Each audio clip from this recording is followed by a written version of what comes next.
Graça e paz, bom dia, bom dia, bom dia.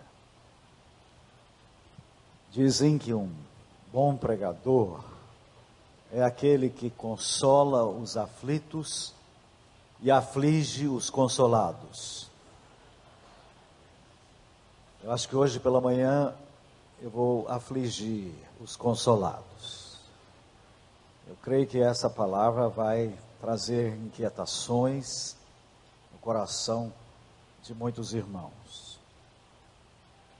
Uma vantagem de pregar a Bíblia inteira, não textos isolados, de pregar livros inteiros na sequência, isso estou fazendo há mais de 30 anos, é que a gente não tem como escapar dos textos difíceis. Quando a gente prega tematicamente, você deixa de lado aqueles textos mais complicados. E eu esbarrei com um texto complicado. Esse texto ficou na minha prateleira por muitos anos. A parábola do administrador infiel. A recomendação que Jesus dá àquele administrador, da riqueza de origem iníqua, fazei amigos, para que quando estas vos faltarem, estes amigos vos recebam nos tabernáculos eternos. É complicado. Nós vamos ter que encarar isso hoje. Não vou de cara falar sobre isso, vai estar lá na frente. Eu queria sugerir aos irmãos a leitura de um livro muito importante de Richard Foster, Dinheiro, Sexo e Poder. E as reflexões desta manhã estão norteadas pelos pensamentos de Foster, expostos no capítulo que trata do dinheiro. Thomas Merton, filósofo, teólogo bastante conceituado, afirmou que o dinheiro, na sociedade contemporânea, usurpou diabolicamente o papel do Espírito Santo, o papel que o Espírito Santo deve exercer na igreja. Foi de Lutero a seguinte afirmação: 3 conversões são necessárias: a conversão do coração, a conversão da mente e a conversão da bolsa. Talvez para muitos de nós, a mais difícil seja a conversão da bolsa. O assunto dinheiro tem sido um assunto proibido para um grande número de pessoas. Richard Foster fala no seu livro de um casal de psicólogos que falava aberta e francamente com seus filhos acerca de assuntos difíceis como o sexo, a morte e todo tipo de assunto mais difícil, mas que se trancavam no quarto quando o casal queria falar sobre dinheiro. Jesus falou acerca do dinheiro com mais frequência do que qualquer outro assunto, com exceção do reino de Deus. É muito importante percebermos que Jesus deu cuidadosa atenção à questão do dinheiro. Nas parábolas do semeador, dos talentos, do proprietário que expandiu os seus celeiros, e na parábola do administrador infiel, o tema central é dinheiro.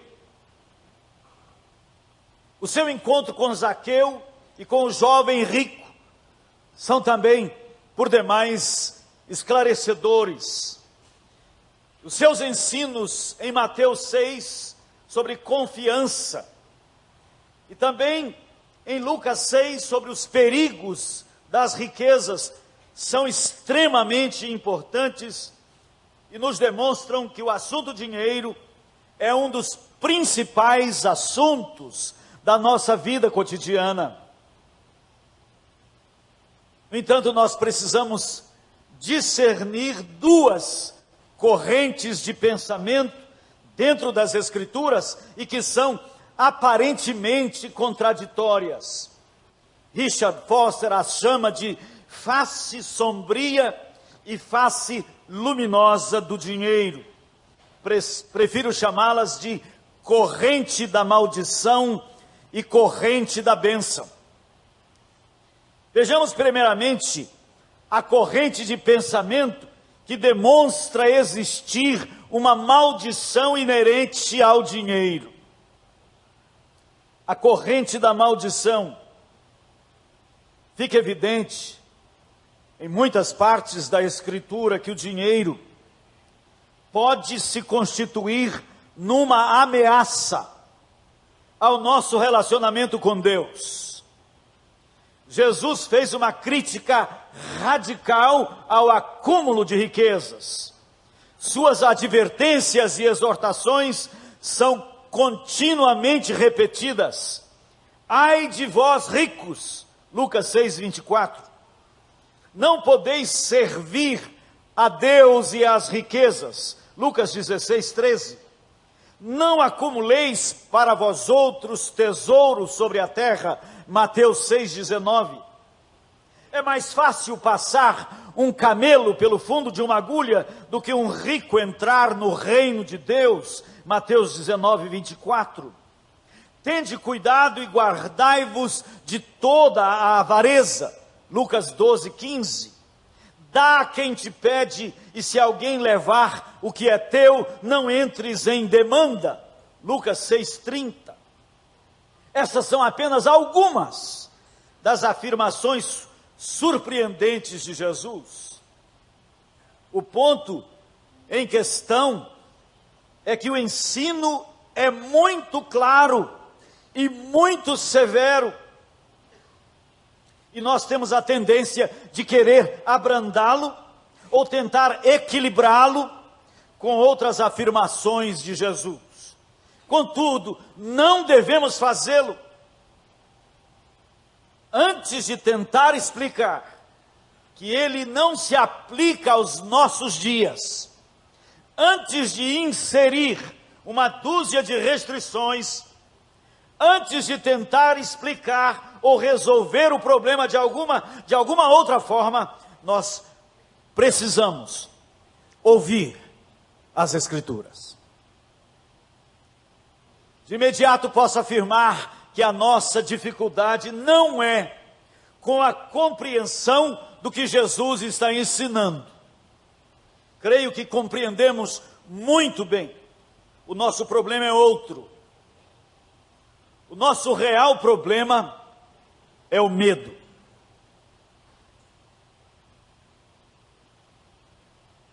Temos de admitir que essas palavras de Jesus nos assustam. Não seremos capazes de ouvir o que a Escritura tem a nos dizer acerca do assunto se não chegarmos a um acordo com os nossos medos. Talvez existam bons motivos para o nosso medo, pois essas afirmações de Jesus contradizem frontalmente a teologia que está hoje no mercado religioso e que a chamamos de teologia da prosperidade, e tem ensinado que é direito do Filho de Deus ter vida abundante. E interpretamos que vida abundante tem de ser riqueza. Essas afirmações também nos desafiam e nos conclamam a ações sacrificiais. E aí reside o nosso principal medo. Pode ser que haja razão justificável para o nosso medo. Temos medo de ficar sem dinheiro, pois pode ser que muitos de nós crescemos vendo isto acontecer em nossa casa.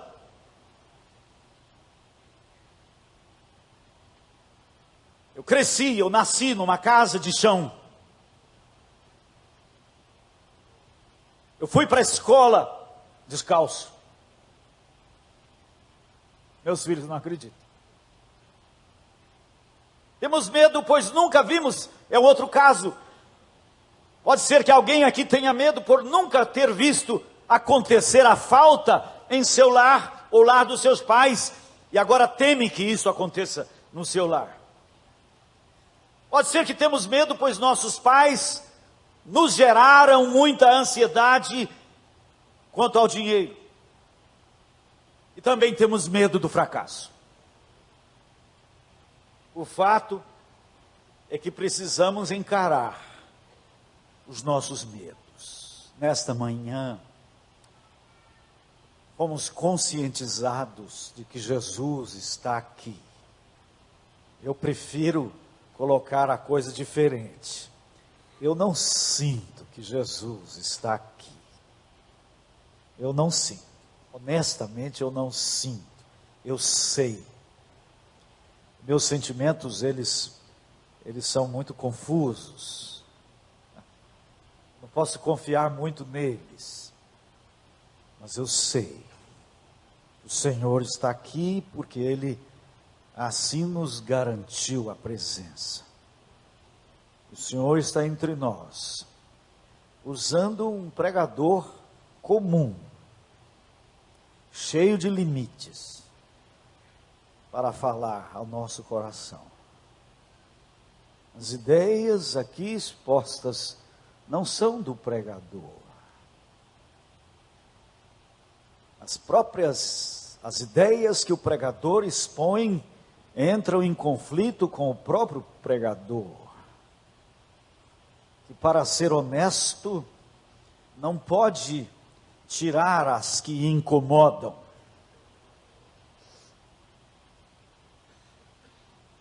O fato é que precisamos encarar os nossos medos, e à medida que o espírito de temor for cedendo lugar para um espírito de confiança,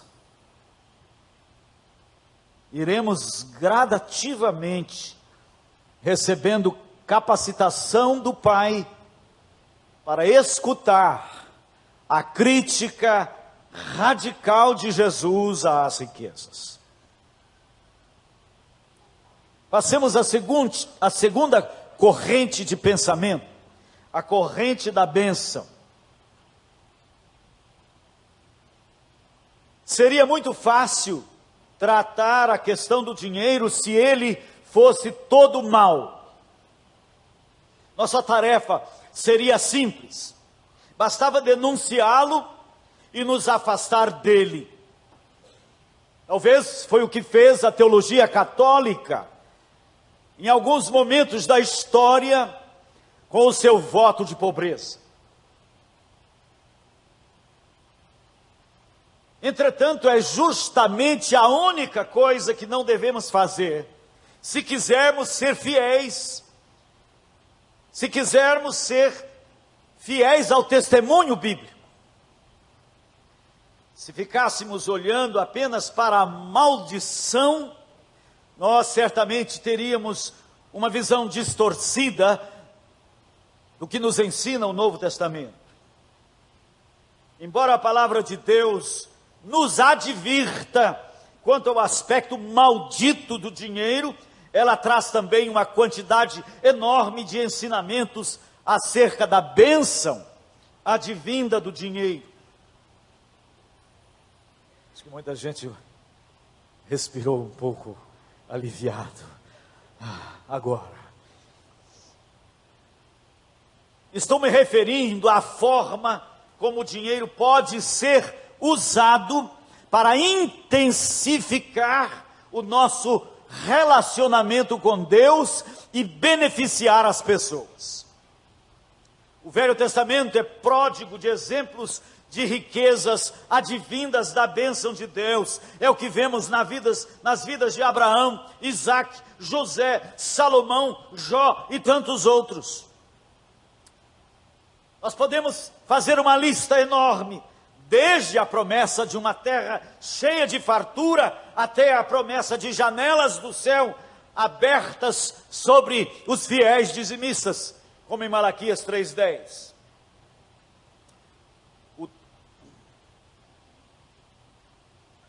Tampouco o Novo Testamento é destituído dessa ênfase, pois o dinheiro é visto como uma forma de intensificar nosso relacionamento com Deus e expressar amor ao próximo. Quando Zaqueu ficou livre para transferir seu tesouro da terra para o céu, Jesus exclamou jubiloso: hoje houve salvação nesta casa. Lucas 19:9. 2 vezes Jesus foi ungido com extravagância, e cada um desses atos foi elogiado por ele em Mateus 26 e João capítulo 12. Jesus permitiu que mulheres de posse sustentassem o seu ministério, Lucas 8, de 1-3. Jesus comeu com ricos e privilegiados, Lucas 11:14. Ele participou das luxuosas bodas de Caná, João capítulo 2. Paulo estimulou os crentes de Corinto a semear muito para colher muito, segundo Coríntios 9. Paulo aprendeu a viver na abundância, sem culpa, e também a passar fome sem amargura, Filipenses 4:12. À luz desse aparente conflito entre essas duas correntes de pensamento, eu quero lhes propor um paradoxo. Paradoxo, segundo os dicionários, é uma afirmação na mesma frase de um conceito, mediante contradições aparentes ou termos incompatíveis. Como a definição diz, paradoxo é apenas uma afirmação aparentemente contraditória, pois depois do paradoxo esclarecido, ele oferece grandes ensinamentos, e é o que eu espero que aconteça aqui hoje pela manhã. Eis o paradoxo: contentai-vos com o que tendes, e progredi o máximo que puderdes. Eu irei analisar esse paradoxo à luz de 3 importantes conceitos. O primeiro conceito é o conceito de contentamento. Abra sua Bíblia em Hebreus 13:5.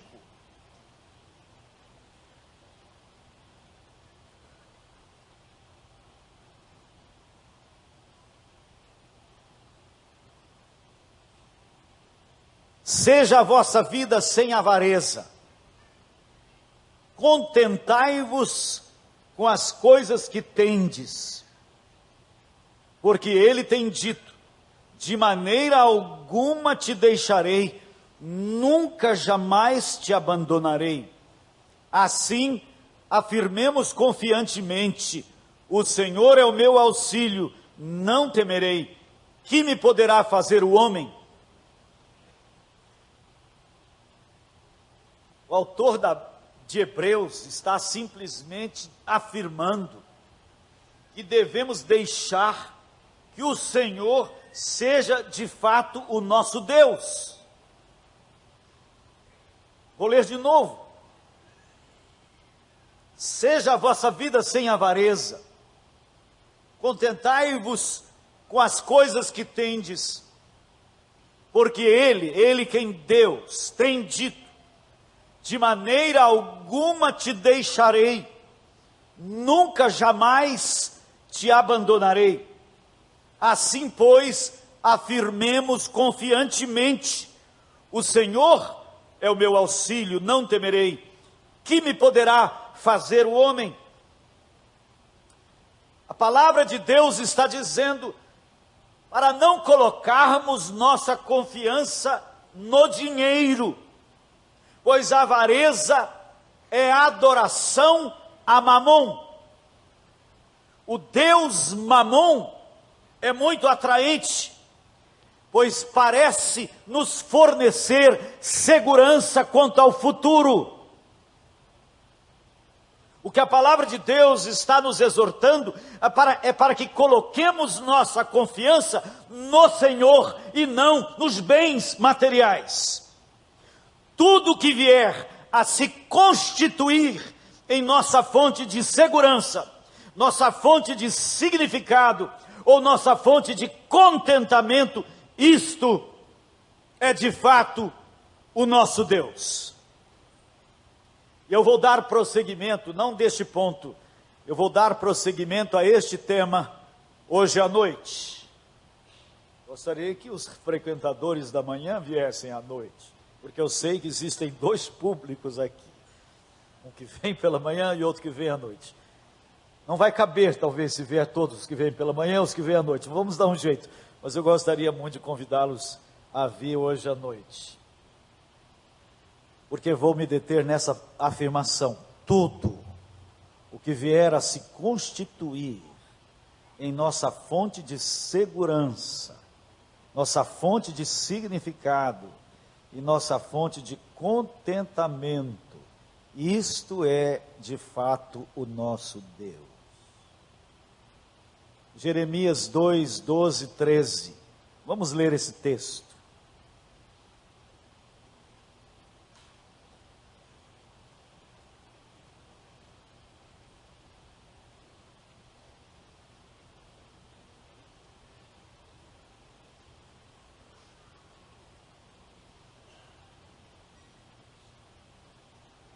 Espantai-vos disto, ó céus, e horrorizai-vos, ficai estupefatos, diz o Senhor, porque dois males cometeu o meu povo. A mim me deixaram o manancial de águas vivas e cavaram cisternas rotas, que não retêm as águas. Se Deus não for a nossa fonte, estaremos cavando cisternas rotas. Faça uma avaliação honesta em seu coração e responda para você mesmo: quem é de fato o meu Deus? Em quem tenho colocado realmente a minha confiança? Quem é a minha fonte de genuíno contentamento? O que me dá significado para viver cada dia? Que diferença faria se eu tirasse Deus da minha vida?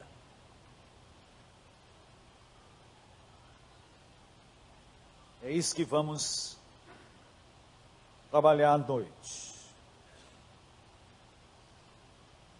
O segundo conceito é o conceito de progresso.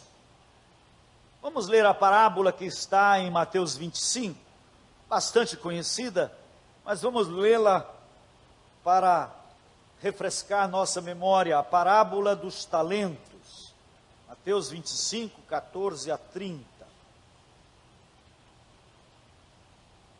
Pois será como um homem que, ausentando-se do país, chamou os seus servos e lhes confiou os seus bens. A um deu 5 talentos, a outro 2 e a outro 1. A cada um segundo a sua própria capacidade, e então partiu. O que recebera 5 talentos saiu imediatamente a negociar com eles e ganhou outros 5. Mas o que recebera 1, do mesmo modo, o que recebera 2 ganhou outros 2. Mas o que recebera 1, saindo, abriu uma cova e escondeu o dinheiro do seu senhor. Depois de muito tempo, voltou o senhor daqueles servos e ajustou contas com eles. Então, aproximando-se o que recebera 5 talentos, entregou outros 5, dizendo: Senhor, confiaste-me 5 talentos, eis aqui outros 5 talentos que ganhei. Disse-lhe o Senhor: muito bem, servo bom e fiel. Foste fiel no pouco, sobre o muito te colocarei. Entra no gozo do teu Senhor. E aproximando-se também o que recebera 2 talentos, disse: Senhor, 2 talentos me confiaste, aqui tens outros 2 que ganhei. Disse-lhe o Senhor: muito bem, servo bom e fiel. Foste fiel no pouco, sobre o muito te colocarei. Entra no gozo do teu Senhor. Chegando por fim, o que recebera 1 talento, disse: Senhor, sabendo que és homem severo, que ceifas onde não semeaste, e ajuntas onde não espalhaste, receoso escondi na terra o teu talento, aqui tens o que é teu. Respondeu-lhe, porém, o Senhor: servo mau e negligente, sabias que ceifo onde não semeei, e ajunto onde não espalhei. Cumpria, portanto, que entregasses o meu dinheiro aos banqueiros, e eu, ao voltar, receberia com juros o que é meu. Tirai-lhe, pois, o talento e dai-o ao que tem 10, porque a todo o que tem se lhe dará, e terá em abundância, mas ao que não tem, até o que tem lhe será tirado. E o servo inútil lançai-o para fora nas trevas, ali haverá choro e ranger de dentes. Percebemos claramente nesta parábola o conceito de lucro. O rei exige lucro. Ele deu potencialidades a todos e exige progresso de todos. Esta é a lei que rege a vida. Planta-se um grão esperando uma centena. Jesus está ensinando nesta parábola que vida gera vida. O grande pecado denunciado por esta parábola é o pecado da antivida. Voltar-se para dentro com medo e não crescer evidencia morte espiritual. Esse medo paralisante tem destruído a vida de muitas pessoas e recebe hoje o nome de baixa autoestima. O que Deus pune é a negação da vida, a negação das potencialidades que Ele colocou em todos nós. Diferentes, sim, um recebeu 5, outro 2 e outro 1, mas capazes de produzir a 30, a 60 e a 100 por 1, conforme a parábola do semeador em Mateus 13. Enterrar o talento significa dizer a Deus: eu tenho medo do Senhor, pois és muito exigente, eu não dou conta de te agradar, por isso eu não me atiro à tarefa de granjear outros talentos, pois tenho medo de fracassar e ser rejeitado por ti, assim fico na minha. Não faço nada para o progresso do teu reino, mas pelo menos não dou maiores problemas. Aqui está o que é teu. São esses os que passam pela vida e não vivem. Em Lucas 12, 24 diz: se o grão de trigo caindo em terra não morrer, fica ele só, mas se morrer, produz muito fruto. Para frutificar, é necessário, primeiramente, morrer. A casca da semente precisa ser rompida para que a vida que está nela aflore. No túmulo de Tutancâmon, encontraram potes com sementes de trigo. 5.000 anos, plantaram trigo e germinou. A vida estava contida dentro da semente. Este é o progresso que Deus espera de cada um de nós, ilustrado pelo arado que sulca a terra, que faz a vala e recebe a semente, que produz a 30, a 60 e a 100 por um. O terceiro conceito é o conceito de administração. Somente com o entendimento deste terceiro conceito é que penetraremos no ensino real do paradoxo proposto. Quem é o dono de toda a prata e de todo o ouro? Conforme Salmo 24, é o Senhor, ao Senhor pertence a terra e tudo que nela contém, o mundo e os que nele habitam. Portanto, a nós foi concedida a tarefa de administrar os bens do Senhor. É aqui que eu quero me deter naquele texto que me referi a princípio. Um texto que eu tive muita dificuldade de compreender e que durante muitos anos eu o deixei na prateleira, aguardando uma iluminação do Senhor. A parábola do administrador infiel. Abra sua Bíblia em Lucas capítulo 16, versículos 1 a 10.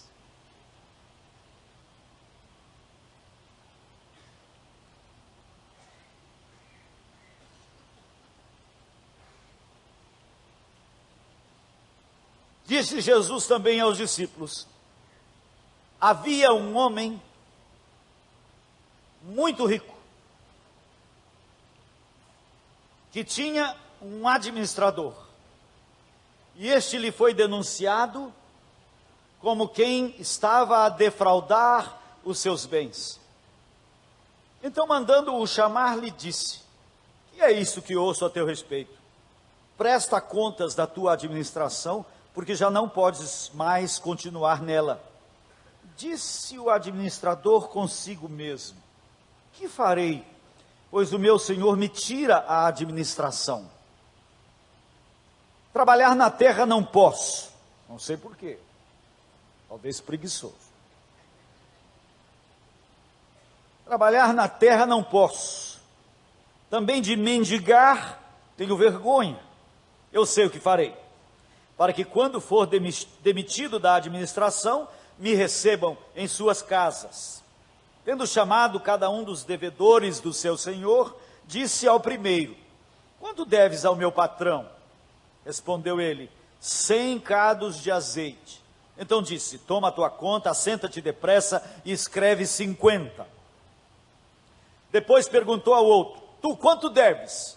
Respondeu ele: 100 coros de trigo. Disse-lhe: toma a tua conta e escreve 80. E assim ele fez com todos os credores. E elogiou o Senhor, não o Senhor, elogiou o Senhor, patrão, o administrador infiel. Porque se houvera atiladamente, porque os filhos do mundo são mais hábeis na sua própria geração do que os filhos da luz. E agora escutem Jesus falando. E eu, quem está contando a parábola é Jesus. E eu vos recomendo, das riquezas de origem iníqua, fazei amigos, para que, quando aquelas vos faltarem, esses amigos vos recebam nos tabernáculos eternos. Quem é fiel no pouco, também é fiel no muito. E quem é injusto no pouco, também é injusto no muito. Se, pois, não vos tornastes fiéis na aplicação das riquezas de origem iníqua, quem vos confiará a verdadeira riqueza? E aí?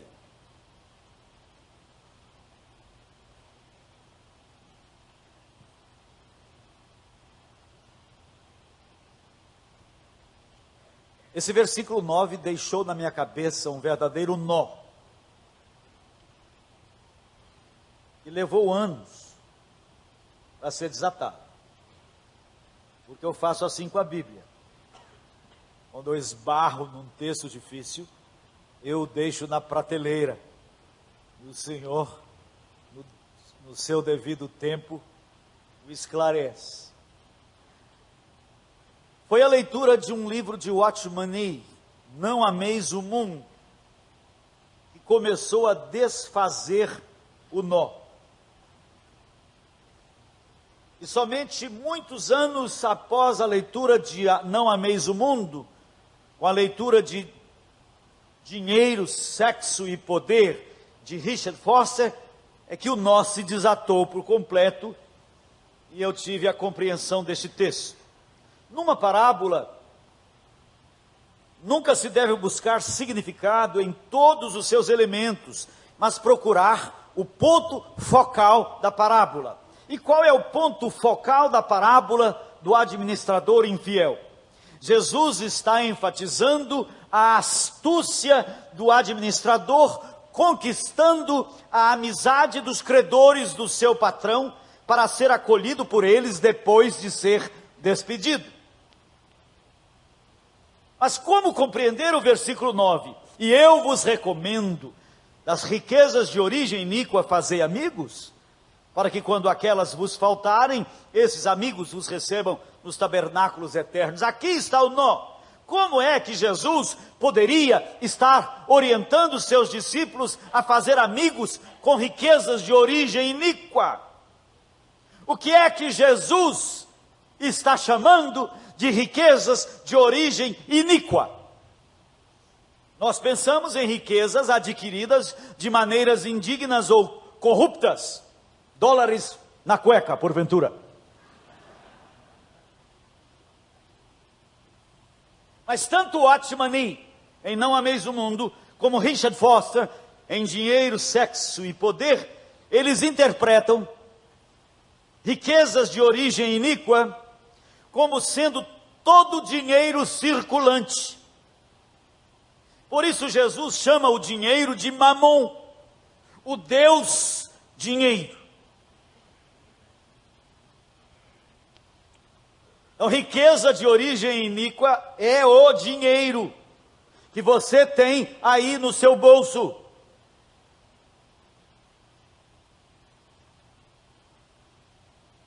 O ensino neotestamentário acerca do dinheiro somente tem sentido quando o vemos no contexto de principados e potestades, ou seja, poderes espirituais que nos circundam. As Escrituras são claríssimas ao demonstrar que a boa criação de Deus tem realidades visíveis e realidades invisíveis, conforme Colossenses 1,16. Quando a palavra de Deus se refere ao dinheiro como sendo uma potestade, a palavra de Deus não está sendo vaga ou impessoal, tampouco está falando do poder do dinheiro, dando a entender o seu poder aquisitivo, como nós falamos. O que Jesus e todos os autores do Novo Testamento estão afirmando com muita clareza é que por trás do dinheiro existem forças espirituais bem reais que o energizam e dão-lhe vida própria. Por isso ele é capaz de inspirar devoção. E essa capacidade que o dinheiro tem de inspirar devoção que faz sobressair o seu lado maldito. Dietrich Bonhoeffer disse com muito acerto que os nossos corações têm lugar apenas para uma devoção todo abrangente, e somente podemos agarrar-nos a um só Senhor, não podemos servir a Deus e às riquezas, disse Jesus. E preste atenção, Jesus não disse que não podemos servir a Deus e servir-nos das riquezas. Não podeis servir a Deus e ser servo das riquezas, ser servo de Deus e ser servo das riquezas. O que precisamos reconhecer é o poder sedutor de Mamon. O dinheiro tem poder. poder espiritual para seduzir os nossos corações, conferindo-nos uma auréola de divindade ou de autonomia, ou de autossuficiência. Por trás do dinheiro se encontram forças espirituais. Nós podemos tentar negar essa realidade espiritual pensando que o dinheiro é neutro. Afinal dizemos, não são os bens da terra nossos por direito, para o nosso deleite e bem-estar? Mas o que deixamos de perceber, e que Jesus falou claramente, é a maneira como Mamon tenta ganhar o nosso coração. E é por isso que grande parte dos ensinamentos de Jesus, referentes às riquezas, tem uma natureza evangelística. Ele conclamou as pessoas a voltar as costas ao Deus Mamon, a fim de adorar ao Deus único e verdadeiro. Quando alguém veio afoitosamente querendo segui-lo, oferecendo-se até para segui-lo, Jesus foi bem incisivo. As raposas têm os seus covis e as aves dos céus têm os seus ninhos, mas o Filho do Homem não tem sequer um travesseiro onde possa reclinar a sua cabeça. Em outras palavras, ele estava dizendo, seguir-me significa não fazer parte da corrente triunfalista. O jovem rico é um outro exemplo perturbador. Diante da sua pergunta do que fazer para herdar a vida eterna, Jesus foi contundente. Vai, vende tudo, distribua com os necessitados. Depois vem e segue-me e terás um tesouro no céu.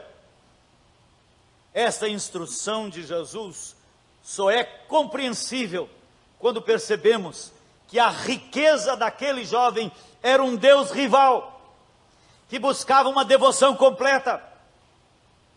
É muito importante observar que quando o jovem retirou-se triste, Jesus não correu atrás dele para dizer que não estava falando sério, que estava falando apenas metaforicamente, que bastava ele ser um fiel dizimista, como faríamos hoje. Não, o dinheiro se tornara um ídolo que tudo exigia e tinha de ser totalmente rejeitado. O almoço de Jesus com Zaqueu teve um resultado extraordinário. Zaqueu, maioral dos publicanos e muito rico, ou seja, o principal dos cobradores de impostos, para quem o dinheiro era tudo que importava. Ele foi libertado do domínio de Mamon pela presença de Jesus em sua casa. E então Jesus declarou, então Zaqueu declarou, resolvo dar a metade dos meus bens para os pobres e restituir 4 vezes o que defraudei de alguém. Mas o mais extraordinário foi a resposta de Jesus. Hoje houve salvação nesta casa. Percebemos aqui um tremendo contraste com a evangelização dos nossos dias. Hoje nós pregamos, as pessoas primeiro precisam ser salvas, só depois de salvas é que lhes falamos de mordomia cristã, ou seja, da importância de dizimar. Se as pessoas concordam com 3 ou 4 afirmações e oram aceitando a Cristo, as declaramos salvas com os nomes escritos no livro da vida. Jesus fazia muito diferente. Ele insistia que as pessoas calculassem o custo do discipulado antes de se comprometerem a segui-lo. Para ele era uma imprudência deixar de calcular o custo. Era como um construtor que iniciava uma obra sem saber se tinha recursos para acabá-la. Ou um general que entrava numa batalha sem avaliar a capacidade do seu exército. Isso está lá em Lucas 14. Jesus conclui essa lição com palavras tão inquietantes que muitos têm dificuldade de acreditar que ele esteja falando sério. Assim, pois, todo aquele que dentre vós não renunciar a tudo quanto tem, não pode ser meu discípulo. Lucas 14, 33. Para Cristo, o amor ao dinheiro é uma idolatria, para a qual precisamos dar as costas, a fim de segui-lo. Quando Paulo afirmou que o amor ao dinheiro é a raiz de todos os males. 1 Timóteo 6,10, ele está dizendo o mesmo que Jesus. Não que o dinheiro seja a raiz de todos os males, mas a devoção ao dinheiro é que faz uma pessoa cometer todo tipo de mal para adquiri-lo e conservá-lo. Sem essa percepção do dinheiro como uma potestade, não poderemos apreciar as críticas radicais de Jesus às riquezas e seremos tendentes a pensar que as palavras de Jesus foram endereçadas exclusivamente aos ricos desonestos. No entanto, elas se dirigem com igual severidade àqueles que adquiriram suas riquezas honestamente. Acabamos pensando que aqueles que adquiriram suas riquezas honestamente estão isentos dessa crítica. Mas a maior parte do que Jesus ensinou não pode ser endereçada somente aos desonestos, pois se dirigem com igual severidade àqueles que adquiriram suas riquezas honestamente. É o caso, por exemplo, do jovem rico em Marcos 10, 17 a 22. Não há qualquer indício de que ele tenha se enriquecido desonestamente. Igualmente na parábola do rico e Lázaro, Lucas 16, nada indica que o rico adquiriu sua riqueza corruptamente. Outro caso bem elucidativo é o do fazendeiro que expandiu seus celeiros para conter a abundante colheita em Lucas 12. Nós o chamaríamos de empresário bem-sucedido, mas Jesus o chamou de louco, pois no reino de Deus é insanidade viver autocentrado. Esta crítica radical de Jesus ao ajuntar riquezas será totalmente incompreensível, a menos que a vejamos no contexto de sua realidade espiritual. Ela é um dos principados e potestades que precisam ser conquistados e redimidos pelo sangue de Jesus, antes de poderem ser usados para o maior bem no reino de Deus. Compreendendo então que todo dinheiro circulante é iníquo por pertencer a um sistema iníquo, percebemos que o ensino de Jesus é no sentido de sermos verdadeiros administradores dos bens que vierem para as nossas mãos, transformando o dinheiro iníquo em dinheiro abençoado. Richard Foster diz que ao cristão é dada a elevada vocação de usar mamon sem servi-lo. Quando é que estaremos usando mamon sem servi-lo? Quando permitimos que Deus determine nossas decisões econômicas. Quando compramos qualquer bem, uma casa, um carro, ou qualquer outro bem, com base numa clara orientação de Deus, e não por termos dinheiro para fazê-lo. Se o dinheiro determinar o que fazemos ou deixamos de fazer, então é o dinheiro quem nos governa. Mas se for Deus quem determina o que fazemos ou deixamos de fazer, então é Deus quem nos governa. Simplesmente precisamos decidir quem vai nos governar, Deus ou Mamon.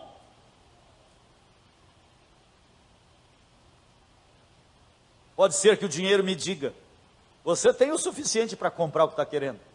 Você ama aquele carrão, você gosta do jeitão, ó, você olha para toda vez que passa. E o dinheiro está dizendo: você tem grana para isso, você tem bala na agulha.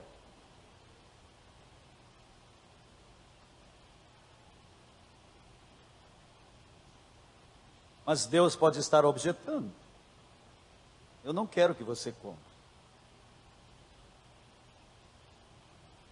Quer dizer que a questão não é ter o dinheiro sob sua guarda, porque nós praticamos uma coisa e a igreja tem errado em nos ensinar isso. A igreja tem ensinado que o dízimo é de Deus, 10% você deve trazer para a igreja, para a obra do Senhor. Os 90% é seu. O Novo Testamento não ensina isso não. O Novo Testamento ensina que 100% é de Deus. 10% você deve trazer para a obra de expansão da igreja, dos ministérios. Mas os 90% que fica sob sua, e deve dar os 10% e orar para Deus dar sabedoria e graça para a liderança da igreja saber administrar aqueles bens segundo a direção dele. Porque uma igreja pode ficar também tão poderosa, cheia de grana, que ela diga como a igreja de Laodiceia: estou rico e abastado, eu não tenho necessidade de nada. Nós somos nós. E hoje existem verdadeiros impérios religiosos, em que Deus, pelo lado de fora, as decisões são tomadas pelos critérios econômicos. Mas os 90% que fica sob sua guarda, é para você ir comprando o que bem entender, não.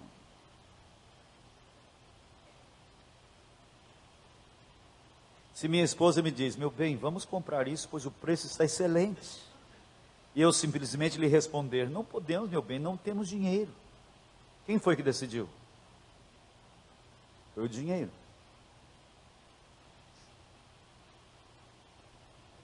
Uma criança chega para o pai e diz: pai, eu quero tanto aquela bicicleta. Meu filho, você sabe que nós não temos dinheiro para comprar. Quem decidiu? Foi o dinheiro.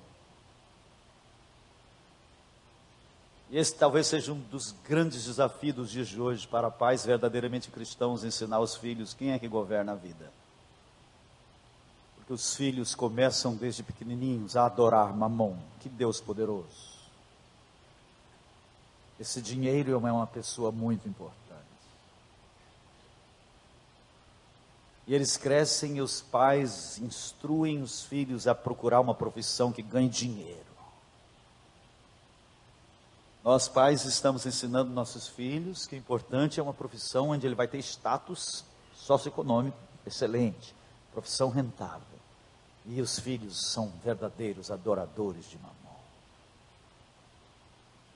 Quando a criança chegar com essa pergunta, um pai que conhece a Deus teria que dizer: filho, você quer uma bicicleta? Vamos lá ver a bicicleta. Vamos falar com o dono do dinheiro, meu filho. Vamos conversar com ele e vamos colocar para ele o seu desejo. Pode ser que ele nos dê os recursos. Se ele quiser que você tenha essa bicicleta, pode ser que ele nos dê os recursos. Mas se ele não quiser, ele não vai dar os recursos. Nós vamos orar.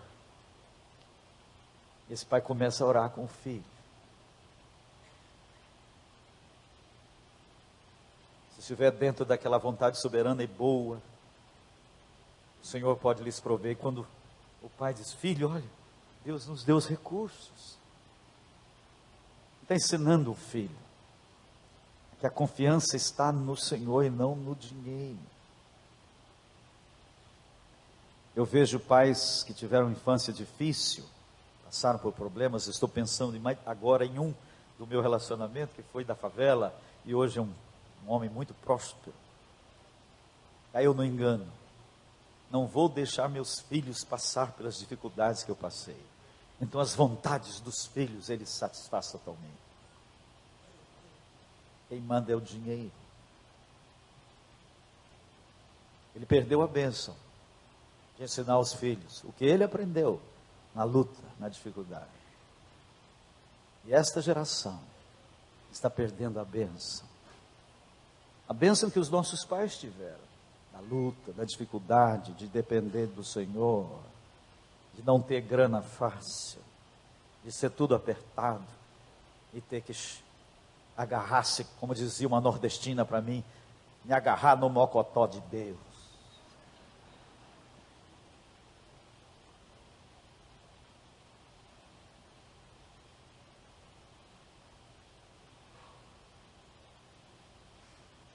É muito difícil, ou talvez seja igualmente difícil, quando você tem na conta, você é tendente a simplesmente decidir comprar. É muito difícil a pessoa que tem essa percepção e tem a grana em mãos, e tem o desejo no coração, ele simplesmente vai comprar. É naquele ponto ali que decide quem governa a sua vida. Porque você tem que parar e dizer, não, eu preciso de direção, eu não vou comprar sem ter a segurança, porque vem ao coração uma falsa paz, até você ter certeza. Fé é certeza, e a palavra de Deus diz assim, que tudo que não provém de fé é pecado. Fé não é desejo, fé é certeza. Enquanto não tiver certeza, não faça. E a certeza é acompanhada de paz, e a paz é o árbitro. Não force uma falsa paz. É igualmente difícil para o que não tem dinheiro e tem um desejo. Igualmente ele tem que aprender a depender. O filho vem com um pedido dessa natureza, e é fácil. Ele simplesmente diz, não, meu filho, não tem jeito, não temos dinheiro. Deus quer nos ensinar que Ele é o Senhor e nós somos apenas administradores. Agora eu quero entrar no ponto mais importante de tudo que tratamos até aqui. Meu relógio é 12h20. Eu não venho mais pregar aqui em ocasião de ser culto, primeiro domingo do mês, né? Ceia. Vocês me dão a palavra muito tarde.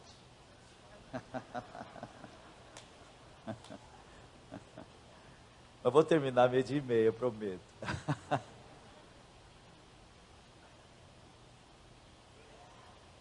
Quero entrar no ponto mais importante de todos que tratamos até aqui. Em Mateus 6, Jesus nos exorta a não acumularmos tesouros na terra, mas a juntarmos tesouros no céu. Pois os tesouros da terra são corroídos pela traça e pela ferrugem, e os do céu não. Este é o foco principal da parábola do administrador infiel. Como podemos ajuntar tesouros no céu? O que é que podemos levar para lá? O que é que nós levamos daqui? Eu estou esperando ouvir um nada. Nada. O que é que nós levamos daqui? O que é que haverá no céu? Gente, pessoas. Este é o tesouro que podemos ajuntar no céu. Portanto, uma das formas de ajuntar tesouros no céu é investindo em gente. Investir naquilo que não vai criar traça, nem ferrugem. Investir em pessoas. Esse é o grande desafio dessa parábola. Como filhos da luz, temos o grande desafio de converter o vil metal em empreendimento do reino. Precisamos destronar o dinheiro, precisamos profanar a sua natureza sacra que ele adquiriu. Para nos mantermos fiéis a Cristo, precisamos encontrar formas de bradar um sonoro não ao Deus dinheiro. Precisamos demonstrar desrespeito para com ele. Precisamos calcá-lo debaixo dos nossos pés para removermos o seu poder. Quando Paulo ministrou a palavra de Deus em Éfeso, muitas pessoas que praticavam artes mágicas trouxeram uma multidão de livros, fizeram uma fogueira, e calculou-se em 50 mil denários o valor do que foi queimado, está em Atos 18. O que eles fizeram foi profanar algo que em sua cultura, no seu meio, havia se tornado sagrado. Sem dúvida, em nosso mundo, o dinheiro assumiu um aspecto tão sagrado, que seria muito bom que encontrássemos formas de difamá-lo, profaná-lo, calcá-lo sob os nossos pés. Vamos pisoteá-lo, gritar com ele, caçoar dele, colocá-lo no finzinho da nossa lista, da nossa escala de valores, bem abaixo de amigos, família, igreja, e acima de tudo, vamos nos dedicar ao ato mais profano de todos, dá-lo. As potestades que o energizam não podem suportar esse mais antinatural dos atos, o ato de dar.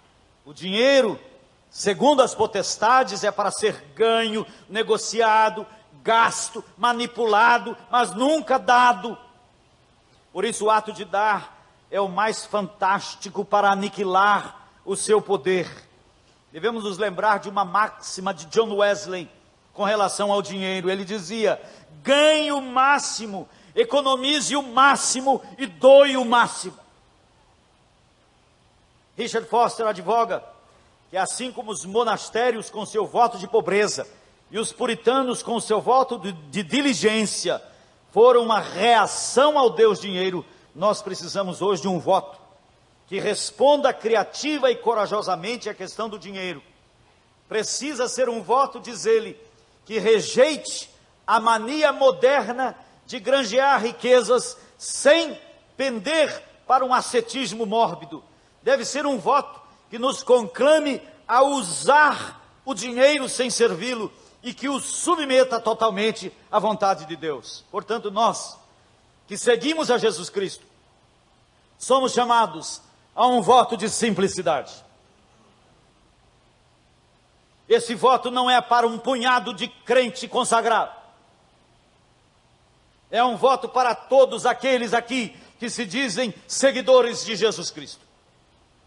Esse voto não é uma opção que podemos aceitar ou rejeitar, dependendo de nossas preferências pessoais.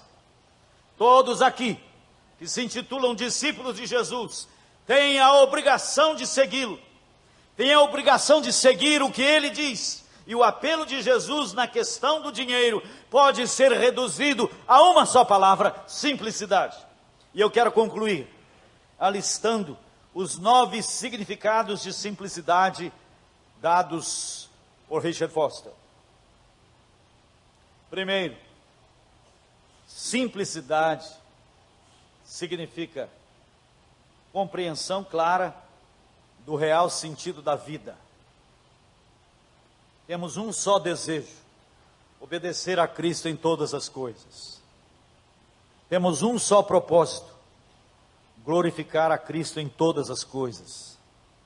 Temos uma só utilidade: promover o reino de Deus.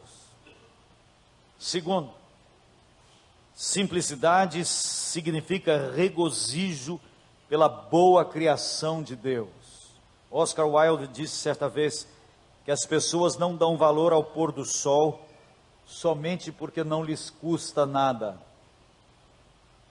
Uma vida de simplicidade dá valor a todas as dádivas graciosas da criação de Deus, ao pôr do sol, a beleza do luar, a majestade do mar, a solenidade das estrelas. Terceiro, simplicidade significa contentamento e confiança. Não andeis ansiosos de coisa alguma. Filipenses 4:6. Nada tendo, mas possuindo tudo. 2 Coríntios 6:10. Porque aprendi a viver contente em toda e qualquer situação. Filipenses 4:11. Paulo viveu assim pela graça, e pela graça nós também podemos viver. Quarto, simplicidade significa libertação das garras da cobiça. A prisão da cobiça nos leva a amar as coisas e usar as pessoas. Quem é prisioneiro da cobiça valoriza o ter e não o ser. Por isso não se importa em usar as pessoas para ter as coisas. Somente através de uma vida de real simplicidade é que resgatamos o valor das pessoas e colocamos as coisas no devido lugar, e assim encontramos significado para amar as pessoas e usar as coisas. Quinto, simplicidade significa modéstia e temperança. Nossas vidas devem ser marcadas pela abstinência voluntária em meio ao luxo extravagante. Nosso uso dos recursos tem de ser moderado sempre pela necessidade humana. E é sempre muito importante lembrar que a ostentação afasta o irmão. Sexto, simplicidade significa receber provisão material com gratidão. Completa privação não é boa coisa, e o rejeitamos como sinal de duplicidade e não de simplicidade. Duplicidade no sentido de mascarar a verdadeira espiritualidade através da negação. Sétimo, simplicidade significa usar o dinheiro sem abusar dele. No poder do Espírito Santo conquistamos e capturamos o dinheiro, colocando-o a serviço de Cristo. Sabemos que o bem-estar não é definido pela riqueza, e por isso não nos apegaremos a nada. Devemos nos apossar das coisas sem valorizá-las em demasia. Devemos possuí-las sem sermos possuídos por elas. Devemos usar o dinheiro dentro dos limites de uma vida espiritual corretamente disciplinada. Devemos entregar aquilo que é devido ao ministério da igreja local onde estamos comprometidos e orar para que os responsáveis pelas decisões sejam totalmente guiados pelo Espírito Santo. Aquilo que ficar sob nossa guarda não deve ser entendido como nosso, para fazermos o que bem quisermos, mas igualmente devemos buscar a orientação do Espírito Santo para usá-los da maneira de Deus e para a sua glória, pois somos tão somente administradores dos bens dele. Oitavo, simplicidade significa disponibilidade.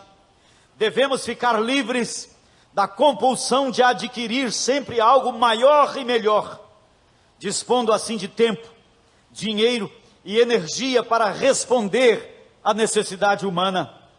Efésios 4:28, aquele que furtava não furte mais, antes trabalhe, fazendo com as próprias mãos o que é bom, para que tenha com que acudir ao necessitado.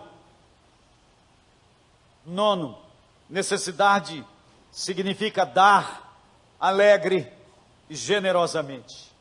2 Coríntios 8:5, deram-se a si mesmos, disse Paulo, da igreja da Macedônia.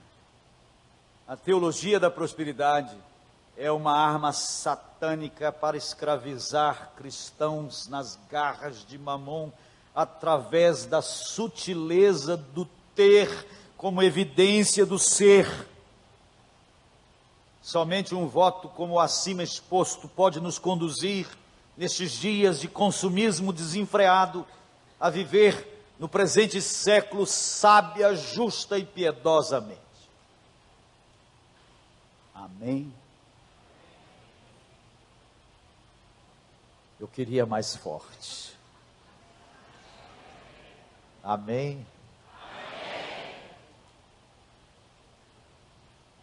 A igreja de Jesus Cristo haverá de ser uma contracultura. No dia que deixarmos de ser contracultura, perdemos o foco. Voltem à noite. À noite eu vou prosseguir, não com o mesmo texto. À noite nós vamos sair daqui respondendo: quem é meu Deus? Você vai ser constrangido não por mim, pelo Espírito Santo, a decidir de fato quem é que me governa. Estou seguindo a quem? Eu sou movido por quê? Oh Pai, obrigado pelo privilégio de repartir. Em nome de Jesus.